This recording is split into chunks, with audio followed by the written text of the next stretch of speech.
প্রিয় পঞ্চম শ্রেণীর ছাত্রছাত্রীরা, আগের ক্লাসে পরিবেশ বিজ্ঞানে আমরা 3 নম্বর স্কুলটা আলোচনা করেছিলাম। আজকে আমরা 4 নম্বর স্কুলটা আলোচনা করব। দেখো, তো 4 নম্বর স্কুলের নাম হচ্ছে বড়দার মিউনিসিপ্যাল গার্লস হাই স্কুল। এই স্কুলে প্রশ্নপত্র একের দাগে দেখো ড্যাশ পূরণ দিয়েছে তোমাদের 5টা। কলা ও পেঁপে কোন কাণ্ডের গাছ? উত্তর হবে নরম কাণ্ডের গাছ। বেশিরভাগ সময় মানুষ বাঘ মেরেছে শিকারের জন্য বা অকারণেই মেরেছে। ড্যাশ হলো পশ্চিমবঙ্গের প্রধান খনিজ সম্পদ? কয়লা। কয়লা, পেট্রোলিয়াম এই দুটিকে কী জ্বালানি বলা হয়? না, জীবাশ্ম জ্বালানি। একটি জলবিদ্যুৎ কেন্দ্রের কাছে ভুটানের ড্যাশে আছে, চুখাতে বা ঝালংয়ে আছে, যেকোনো একটা বললেই তোমাদের হয়ে যাবে। এরপরে দেখো, তোমাদের এখানে বাম স্তম্ভের সঙ্গে ডান স্তম্ভের মিলন দিয়েছে। তো এটাকে আমি একটু বড় করে দেখাচ্ছি যাতে তোমাদের বুঝতে সুবিধা হয়। তো প্রথমে কি বলেছে দেখো, যে অপ্রচলিত শক্তি। অপ্রচলিত শক্তি তোমরা জানো সৌরশক্তি, অপ্রচলিত শক্তি। এরপরে আমরা যদি দেখাই, রিক্সা কলকাতায় এসেছিলো কত সালে? না, 1900 সালে। 1900 সালে কিন্তু প্রথম কলকাতায় রিক্সা আসে। পরিবেশ বান্ধব পরিবহনের নাম কি? এখানে দেখতে পাচ্ছ সাইকেল। সাইকেল হচ্ছে পরিবেশ দূষণ করে না। এরপরে হচ্ছে তোমাদের পথের পাঁচালী কার লেখা? না, বিভূতিভূষণ বন্দ্যোপাধ্যায়। এবং তারপরে লাস্ট হচ্ছে প্যাপিরাস শব্দটি কোন শব্দ থেকে এসছে? না, কাগজ। প্যাপিরাসটা কাগজের আরেক নাম হচ্ছে প্যাপিরাস। ঠিক আছে, তো এই হচ্ছে তোমাদের প্রশ্নপত্র।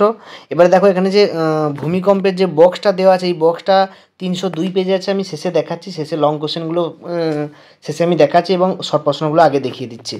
এরপর দেখো, সত্য মিথ্যা বলেছে 500 বছর আগে গ্যালিলিও গ্যালিলি টেলিস্কোপ আবিষ্কার করে, এটা সত্য হবে। 500 বছর আগে গ্যালিলিও টেলিস্কোপ আবিষ্কার করে, এটা সত্য।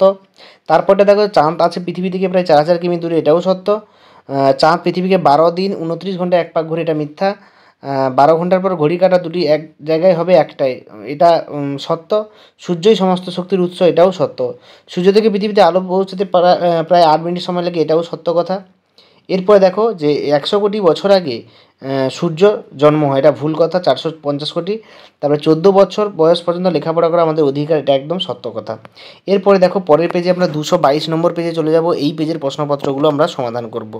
তো প্রথমে দেখো, এখানে যে বড় প্রশ্ন 2 নম্বরে যে 5-এর দাগের 5টা প্রশ্ন দিয়েছে। গাছ কেটে ফেলছে কেন? রবীন্দ্রনাথ ঠাকুর কবিতা লিখেছিলেন। বাঘের সংখ্যা কত ছিল? 40,000 থেকে 50,000টি। কয়লা কীভাবে তৈরি হয়? মাটির ধস নামে কেন? পানসি কেন? এবং এখানে 6-এর দাগের যে লং কোশ্চেনগুলো আছে, এই সমস্ত প্রশ্নের উত্তরগুলো আমি এক এক করে দিয়েছি, তোমরা দেখে নাও। তো প্রথম প্রশ্নের উত্তরটা ছিল আমাদের কি? না, ভূমিকম্পের যে বক্সটা দেওয়া ছিল, এখান থেকে সেই বক্সটা পূরণ করবে। কী কী করা উচিত, কী কী করা উচিত নয়, কী কী ক্ষতি হয়।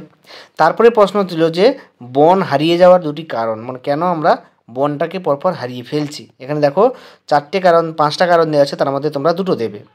এরপরে প্রশ্ন ছিল কয়লা পেট্রোল কিভাবে সৃষ্টি হয়। মাটির নিচে দেখো লক্ষ লক্ষ বছর আগে ভূমিকম্পের ফলে এগুলো চাপা পড়ে, সেই এই উদ্ভিদের দেহাবশেষ চাপা পড়ে এগুলো তৈরি হয়। তারপরে বলছে ধস কিভাবে হয়, বা ধসের কারণ বা ভূমিক্ষয় কী কারণে হয়।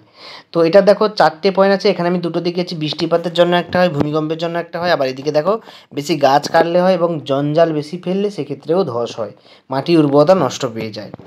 তারপরে বলেছিল দেখো পানসি কি, এই প্রশ্নটা প্রায় প্রতি পরীক্ষায় দেয়। পানসি হচ্ছে ছোটো ডিঙি নৌকো, এতে পাল খাটানো থাকে, পালে হাওয়া লাগলে এগুলি খুব জোরে যেতে পারে, যেহেতু ছোটো হালকা নৌকো খুব স্পিডে যেতে পারে।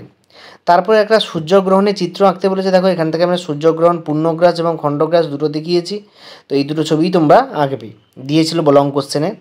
তারপরে প্রশ্ন ছিল তোমাদের এখানে পূর্ণগ্রাসের একটা চিত্র দিতে বলেছিল, এটা এখানে দিয়েছে দেখো চন্দ্রগ্রহণের যে পূর্ণগ্রাস আর খণ্ডগ্রাস এটা দিতে বলেছিল, এটা আমরা দেখিয়েছি। এরপরে প্রশ্ন কী ছিল বলো তো? না, মুখ্য জ্বর ও গৌণ জ্বরের মধ্যে পার্থক্য, তাই তো? মুখ্য জ্বর গৌণ জ্বরের মধ্যে দুটো পার্থক্য, কারণ এখানে দেওয়া আছে, গৌণ জ্বরও দেওয়া আছে। এরপরে প্রশ্ন ছিল অমাবস্যা পূর্ণিমাতে জোয়ারের জল বেশি বাড়ে কেন? কারণ চাঁদ ও সূর্যের মাঝখানে, পৃথিবী ও সূর্যের মাঝখানে তখন চাঁদ বিরাজ করে, এর ফলে আকর্ষণের জন্য প্রবল জলরাশি ফুলে ওঠে। এরপরে প্রশ্ন ছিল শিশুদের কয়েকটি অধিকার সম্পর্কে। এইখানে দেখো 7টা অধিকার দেওয়া আছে, এর মধ্যে তোমরা যে কোনো 2টো কি 3টে লিখবে। তারপরে প্রশ্ন ছিল কয়লা ধোঁয়া কোথাও গেলে কি ক্ষতি করে, বা ধোঁয়া আমাদের কী কী ক্ষতি করে। তো দেখো চোখ জ্বালা করে, ফুসফুসের রোগ হয়, শ্বাসকষ্ট হয়, বিভিন্ন রকম ক্ষতি হয়। তারপরে বলছে দেখো কয়লা খনি ধসের নামার কারণ কি, কী কারণে ধস নামে।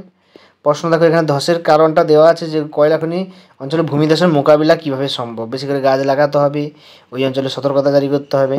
এবং পরের প্রশ্ন ছিল দেখো অপ্রচলিত শক্তিগুলির বৈশিষ্ট্য, এখানে দেওয়া আছে দেখো অপ্রচলিত শক্তি সম্পর্কে দেওয়া আছে।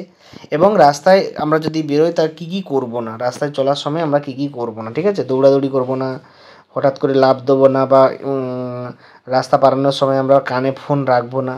তো এই হচ্ছে তার মেন কারণগুলো, এখানে দেওয়া আছে এতগুলো। তো এই হচ্ছে তোমাদের টোটাল 4 নম্বর স্কুলের প্রশ্নপত্র। তো তোমাদের যদি কোনো সমস্যা থাকে কমেন্টে জানাবে, এবং সমস্ত প্রশ্নপত্রগুলো দেওয়া আছে এক এক করে, প্লে লিস্টে চেক করো, গণিত, বিজ্ঞান, ইতিহাস, ভূগোল সব দেওয়া থাকবে। বিভিন্ন ক্লাসে 6 থেকে একদম 5 থেকে 10 পর্যন্ত সমস্ত ক্লাসেরই প্রশ্নপত্র এখানে সমাধান করা হয়। দেখা যাচ্ছে পরের ভিডিওতে পরের প্রশ্নপত্র নিয়ে আলোচনা করব।